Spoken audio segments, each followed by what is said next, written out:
नमस्कार दोस्तों। Ocean network में आपका स्वागत है। मैं हूं ओमकार चौधरी। कुछ लोग ऐसे होते हैं जिनके बारे में अगर आप एक शब्द या कुछ ऐसा ढूंढना चाहें जो उन पर बिल्कुल फिट बैठता हो, तो डिक्शनरी में ऐसा ढूंढना कई बार मुश्किल हो जाता है। सत्यपाल मलिक 2 महीने बाद, 2.5 महीने बाद रिटायर होने वाले हैं गवर्नर के पद से। और एज गवर्नर उन्होंने क्या पाया है, क्या खोया है, क्या सम्मान अर्जित किया है या क्या गंवाया है, ये तो आप और हम बहुत अच्छे तरीके से जानते ही हैं। अब वो अपना रिटायरमेंट प्लान बता रहे हैं और कह रहे हैं कि मैं 2-3 महीने में रिटायर कर जाऊंगा और उसके बाद मैं कोई चुनाव वगैरह तो नहीं लड़ूंगा, लोकसभा वगैरह का, पर मैं किसानों की और आम लोगों की आवाज उठाता रहूंगा। तो मेरी सत्यपाल मलिक को ये नेक सलाह है, क्योंकि उन्होंने एक इंटरव्यू में इस तरह की इच्छा भी व्यक्त की थी। जब यहाँ 13 महीने तक आंदोलन चल रहा था ये किसानों के नाम पर, तब वो बीच बीच में लगातार बयानबाजी कर रहे थे और उनको कभी राजस्थान बुलाया जा रहा था, कभी हरियाणा बुलाया जा रहा था।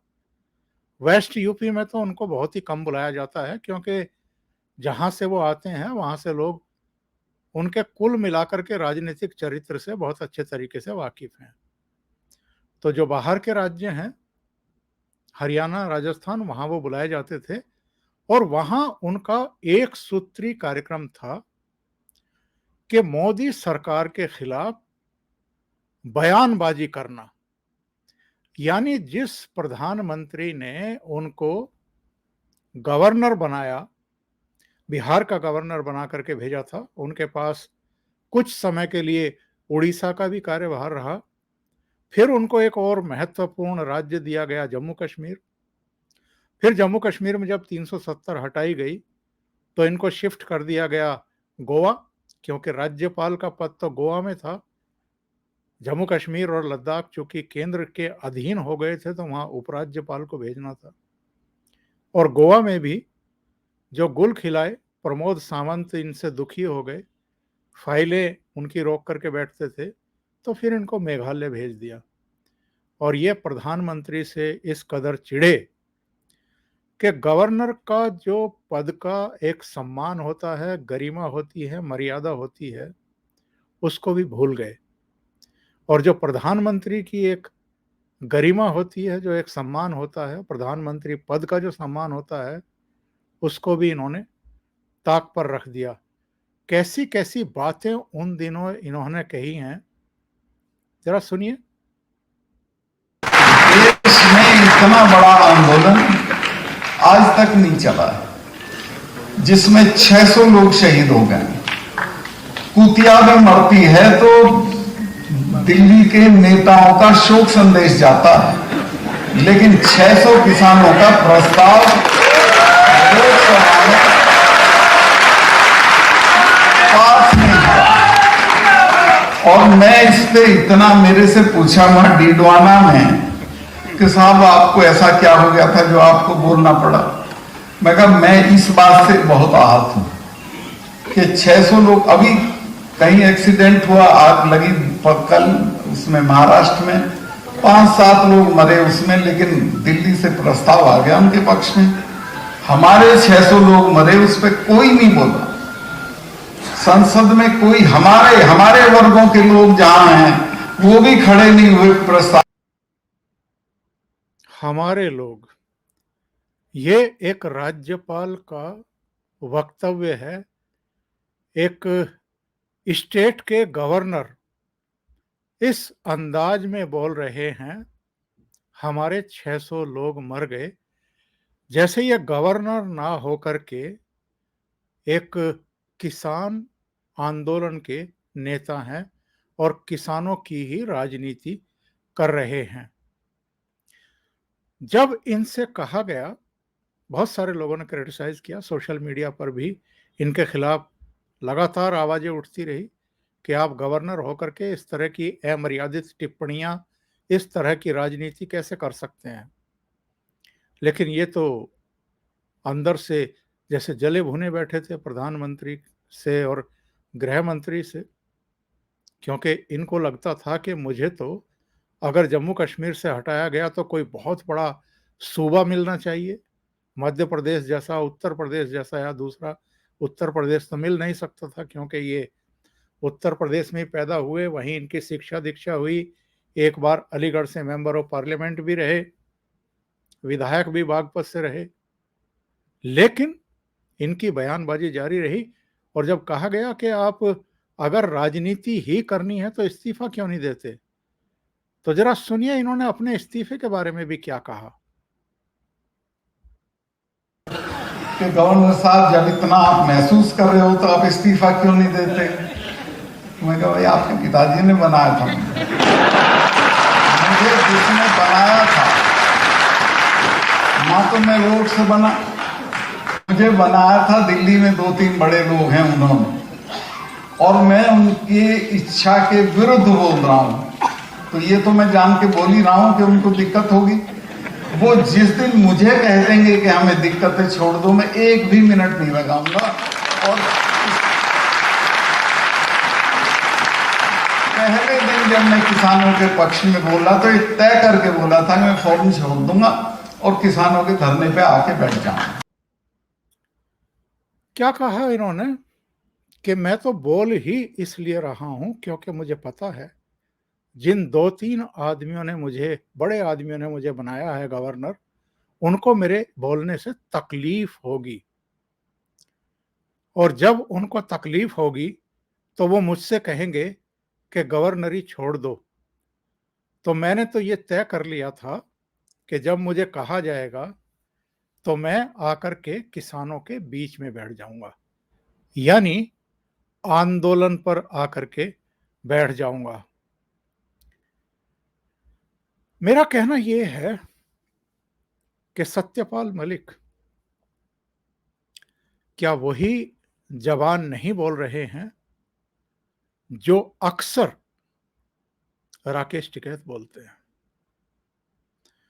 तो अच्छा नहीं होगा कि ये जब रिटायर करें, क्योंकि इनको अगर थोड़ी बहुत शर्म होती तो ये कभी का अब तक रिजाइन कर चुके होते। और अगर इनको लगता है किसानों के साथ बड़ा अत्याचार हुआ है, मोदी सरकार किसानों पर बड़ा जुल्म कर रही है, बड़ी ज्यादती कर रही है, ये किसान विरोधी सरकार है, तो फिर इनके द्वारा दिया गया गवर्नर का पद आप छोड़ करके किसानों के बीच में चले जाते। तो इनकी जबान में और राकेश टिकैत की जबान में, अप्रोच में भी, विचारों में भी कोई बहुत ज्यादा परिवर्तन तो है नहीं या अंतर तो है नहीं। इसी तरह की जबान मोदी सरकार के बारे में और गलत जबान राकेश टिकैत भी बोलते रहे हैं। उन चीजों को दोहराने की जरूरत तो है नहीं, लेकिन एक स्टेटमेंट में आपको सुनवाता हूं। में जिला मुख्यालय पर हम जाएंगे, प्रदर्शन होगा, वहीं ज्ञापन देंगे, वहाँ उस दिन रहेंगे, बैठे क्या रहेगा, अगला निर्णय हम वहाँ से ही लेंगे। जैसे बच्चे चाहेंगे हम ऐसे करेंगे, शांतिपूर्ण तरीके से रहें, और हम बच्चों के साथ में पूर्ण रूप से।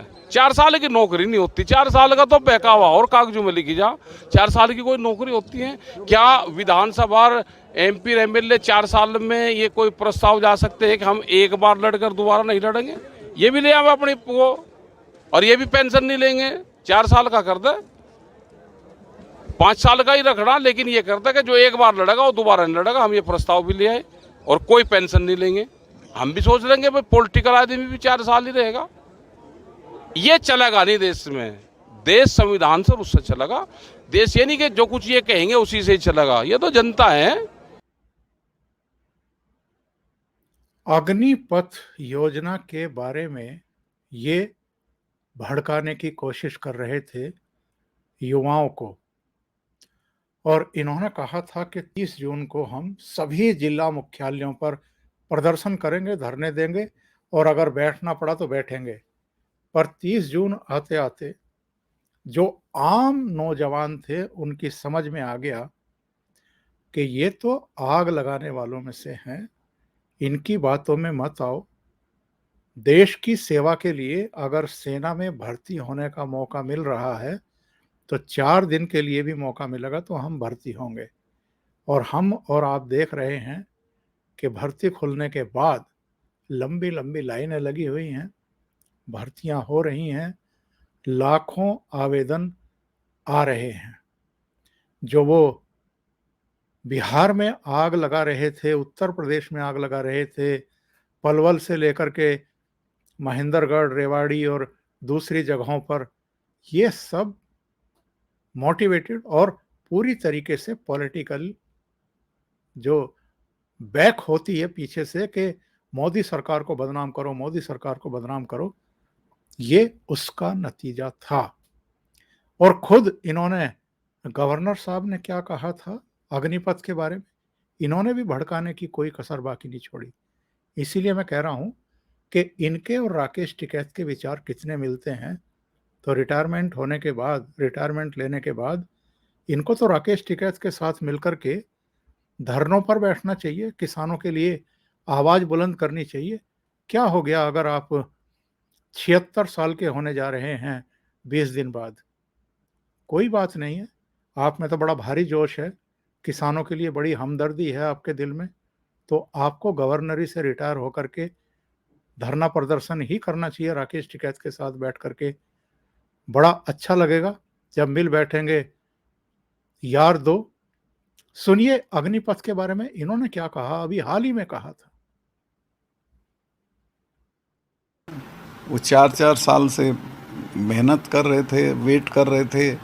कुछ तो ऐसे हैं कि जो सारे टेस्ट पास कर चुके थे, एक कोई बच गया था, उनको भी पीछे धकेल के दोबारा पेश होना पड़ेगा। उनकी पूरी ज़िंदगी एक तरह से इसमें, और ये जो 6 महीने की ट्रेनिंग और 6 महीने की छुट्टी के बाद सिर्फ 3 साल की नौकरी के बाद वो निकाल दिए जाएंगे, और वो प्राइम ऑफ यूथ में होंगे, उस वक्त कहाँ जाएंगे। तो ये गैर ज़रूरी काम है और इसमें हमने अपनी फ़ौजों का फ़ायदा नहीं, नुकसान किया है। बहुत गलत हुआ। जो फ़ौज के लिए रेस्पेक्ट है लोगों में, वो ख़त्म हो जाएगी। जवान के लिए जो रेस्पेक्ट है, वर्दी के लिए रेस्पेक्ट है, वो ख़त्म हो जाएगी और इनका कोई मतलब नहीं होगा इस तरह की फ़ौज का। मैं तो ये कहना चाहूँगा कि कहीं कटौती करो देश के खर्चों में, फ़ौज के लिए कटौती मत करो। ये आर्ग्यूमेंट मत दो कि पैसे नहीं है इसलिए हम नहीं कर रहे हैं। गवर्नर के पद पर रहते हुए आदमी अगर युवाओं को भड़काने की कोशिश कर रहा है, और जो तीनों सेनाओं के प्रमुख हैं उनके भी बयान हमने और आपने देखे हैं, उनको कैमरों पर आना पड़ा, बताना पड़ा कि ये क्यों किया जा रहा है, औसत आयु कम करने के लिए और ताकि और ज़्यादा उपकरण खरीदे जा सकें, और बाकी भी जो इसके फायदे हैं वो हमने अलग-अलग वीडियो में आप लोगों को बताए थे, उनको मैं दोहराना नहीं चाहता हूं। लेकिन मैं एक बात कहना चाहता हूं आपसे, इनका कुल मिलाकर के प्रयास क्या था कि प्रधानमंत्री पर अटैक करिए, गृह मंत्री पर अटैक करिए, अपनी भड़ास निकालिए, इनकी छवि बर्बाद करिए, ताकि जो 5 राज्यों के विधानसभा चुनाव आने वाले हैं उसमें भारतीय जनता पार्टी को नुकसान हो जाए। नहीं हुआ। उत्तर प्रदेश में फिर योगी आदित्यनाथ की सरकार आ गई, उत्तराखंड में फिर धामी साहब मुख्यमंत्री बन गए, गोवा में भी, मणिपुर में भी भारतीय जनता पार्टी की सरकार बन गई। 5 राज्यों के चुनाव हुए, 4 राज्यों में भारतीय जनता पार्टी की सरकार बन गई। इनको फिर भी शर्म नहीं आई। पंजाब में ये राकेश टिकैत वगैरह सब मिलकर के जितनी पूरी जमात थी, ये इस कोशिश में थे कि वहां भारतीय जनता पार्टी पैर ना जमाने पाए। चलो नहीं जमा पाई, लेकिन सरकार वहां किसकी बनी? क्या कांग्रेस की बनी? जिसके लिए ये सारी मेहनत कर रहे थे, वहां कांग्रेस का भी भुस भर गया, ये कुछ नहीं कर पाए।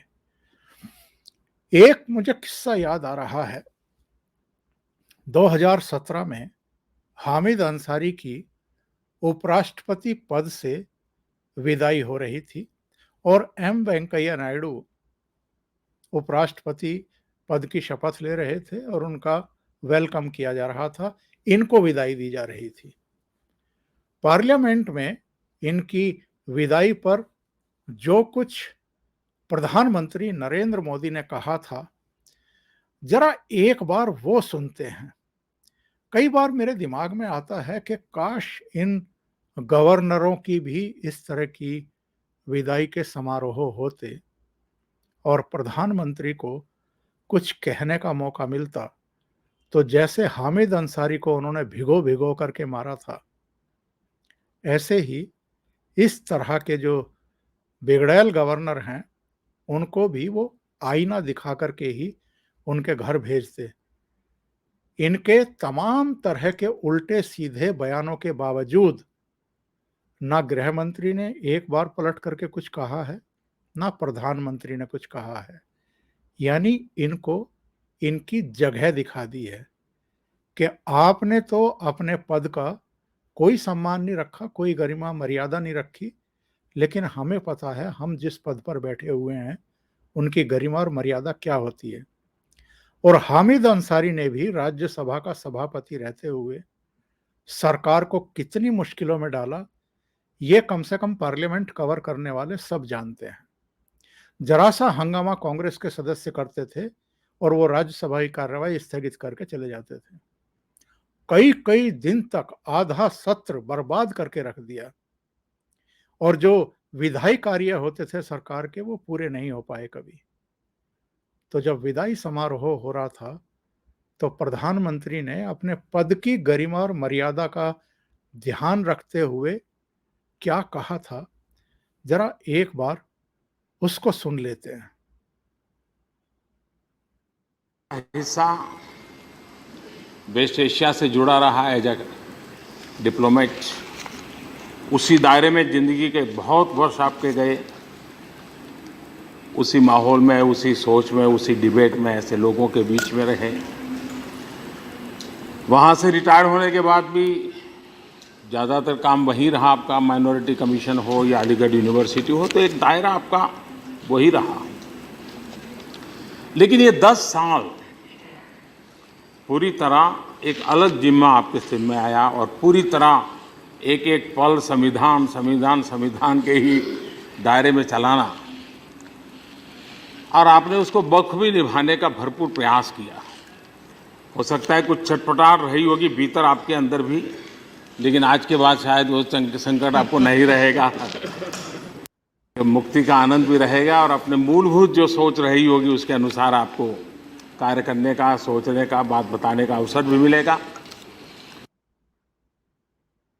आपके भीतर जो छटपटाहट रही होगी, उससे आप आज मुक्त हो जाएंगे और फिर आप करिए जो कुछ करना है, जो आपको बैटिंग करनी है खुल करके धर्म के नाम पर। और बाद में इन्होंने की भी, कहा कि मुसलमान अपने आप को सुरक्षित महसूस नहीं करते हैं, जिसमें अमन चोपड़ा ने इनकी एक खिंचाई की थी इंटरव्यू में। इन्होंने कोई किताब लिखी थी, उसके रिव्यू के लिए इंटरव्यू करने गए थे और ऐसा भिगो भिगो करके इनको तर्क किया था कि आप इतने संवैधानिक पदों पर रहे हैं, आपके साथ तो कोई पक्षपात नहीं हुआ, फिर आपको हिंदुस्तान के मुसलमानों के साथ पक्षपातपूर्ण व्यवहार कहाँ से दिखाई दे रहा है। तो ये सत्यपाल मलिक संडे को थे पानीपत के एक गांव में और वहां इनका एक सम्मान समारोह किया गया था मलिक खाप के द्वारा।